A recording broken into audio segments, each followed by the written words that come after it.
So here's the agenda of what we want to cover today, kind of 5 stops on this hour. We want to start a little bit on terminology, just kind of framing the dialogue, making sure that we're all on the same page as to when I start talking about diversity and inclusion, what am I actually talking about? Then we're going to jump right into some benefits of inclusive workplaces.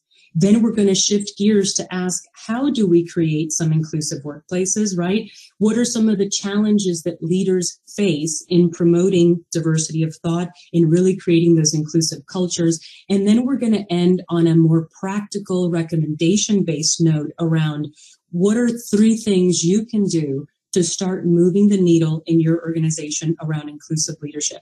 So at its baseline, inclusion and inclusive leadership is about creating a culture where diverse employees and leaders can thrive. What do we mean here by diverse employees? I want you to picture what comes to your mind when I say that.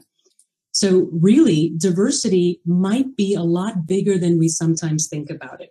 A very broad definition of it is that it could be categorically looked at least in these 3 different ways.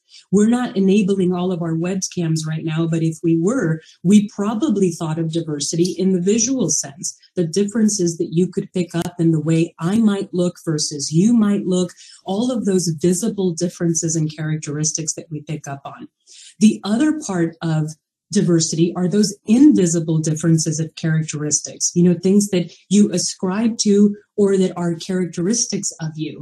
Maybe there's a disability, maybe there's a religious preference, maybe there's your sexual preferences, mental health, etc. Then there's the aspect of diversity of thought where we're going to focus on today. And that is really that cognitive side, that part that you bring to the table in every role you have at an organization that is uniquely you.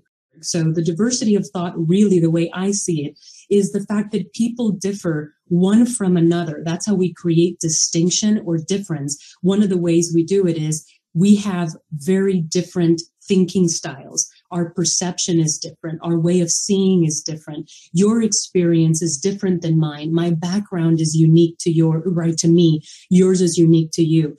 Then there's things like personality type. And all of the aspects of us that influences, the way we like to recharge our battery, the way we like to address our communication, how people might describe us. And then there's things like our values.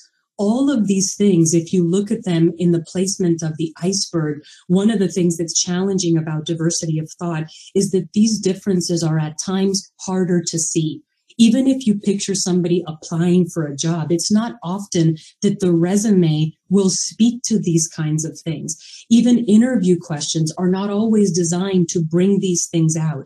What are some of the benefits that employees who do have inclusive workplaces actually enjoy? Here's a couple of them. Some business outcomes proven in the research are they see 70% higher growth and more likelihood to capture new markets. That means employees are bringing to light ideas that are helping them create new products or services, that are helping the company fundamentally grow more than it would have without that diversity of thought. 36% higher profitability, 87% better decisions. We have a lot of webinars and content around homogeneous and heterogeneous teams, and the fact that if you have a like-minded team, it might feel easier to work on that team, but the proof is in the pudding that diverse teams are the teams that have better decision making. Also, 19% better innovation.